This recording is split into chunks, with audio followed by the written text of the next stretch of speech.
大家好，我是马金虎。Bonjour à tous, je suis Martin Hu.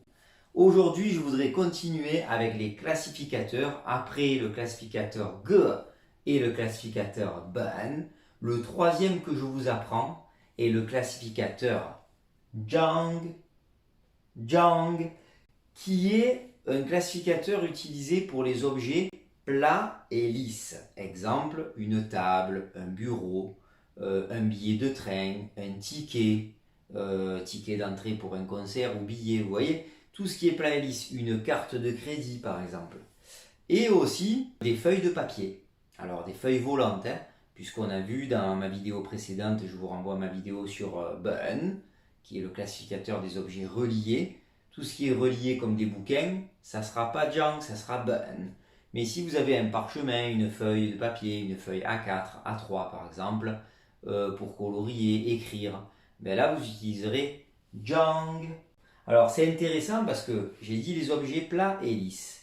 Et si on regarde l'histoire du caractère, en fait vous avez un rapport culturel avec un des objets qui a été inventé en Asie. Et les premiers, ça a été bien sûr les Chinois, notamment pour faire la guerre ou dans les arts martiaux.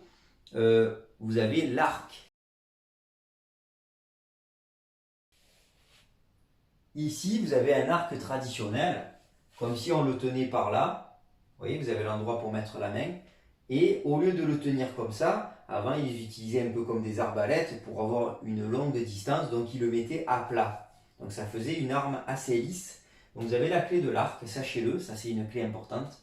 Et ici, ce caractère tout seul, en forme de K majuscule, ben, tout seul, il se prononce Zhang ou Chang, comme le classificateur, le caractère lui se prononce Zhang, donc il a donné la prononciation.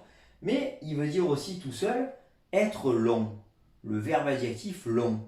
Et effectivement, il tirait à longue distance, c'était des arcs à longue portée. Donc long pour une flèche avec un arc qu'on tirait à longue distance. Donc il y a quand même un rapport culturel avec l'invention de l'arc en Asie et il a été utilisé par la suite pour le classificateur des objets plats et lisses.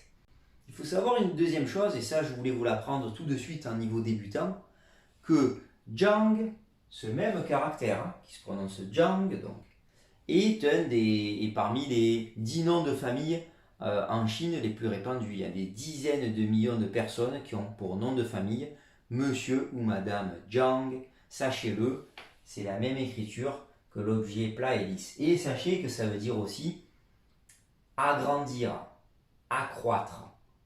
Vous voyez pourquoi? Parce que ça s'allonge, être long avec un arc, si on le tire. Donc ça a la signification de agrandir quelque chose. Voilà, donc je voulais m'arrêter là parce que c'est déjà pas mal. J'espère que vous avez bien compris.